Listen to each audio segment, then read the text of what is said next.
নমস্কার, আমরা চলে আসলাম আবার বাংলা সর্বশ্রেষ্ঠ নিউজ চ্যানেল যেটি নিউজ বাংলা, যাতা নিউজ বাংলা এগিয়ে থাকে পিছিয়ে রাখে।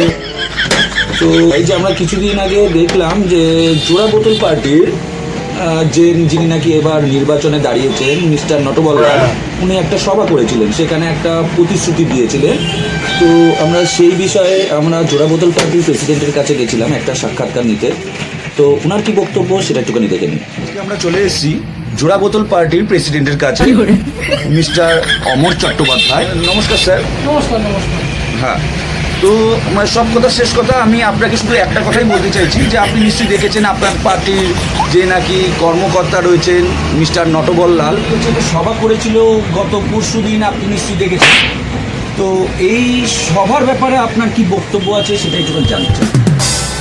হ্যাঁ, আমি দেখলাম আমাদের এক প্রার্থী মিস্টার নটবর লাল অনেক দিনে সভা একটা করেছিলেন, সভাতে ভালো কিছু প্রতিশ্রুতি দিয়েছেন, কিন্তু আমরা বিবেচনা করে দেখলাম, পার্টির আরও সদস্যদের সাথে আলোচনা করে দেখলাম ওনাকে ঠিক টিকিটটা দেওয়া যাবে না। কেন টিকিটটা কেন দেওয়া যাবে না ওনাকে? উনি এত বড় একটা সভা করলেন, ওনার হচ্ছে এত বড় একটা প্রতিশ্রুতি রাখলেন, কেন টিকিটটা দেওয়া যাবে না? সভা করলেন যেখানে একটা লোক উনি জোগাড় করতে পারলেন না, তাহলে উনি ভোটে কি করে জিতবেন? মিস্টার নটবর লালের জন্য এর থেকে বেশি আমি কিছু বলতে পারলাম না। আমার পার্টির যত মেম্বার আছে তাদের সবার তরফ থেকে এবং আমার তরফ থেকে আমি ক্ষমা চাই। নমস্কার। তো আপনারা দেখলেন যে হচ্ছে প্রেসিডেন্টের বক্তব্য কি আছে।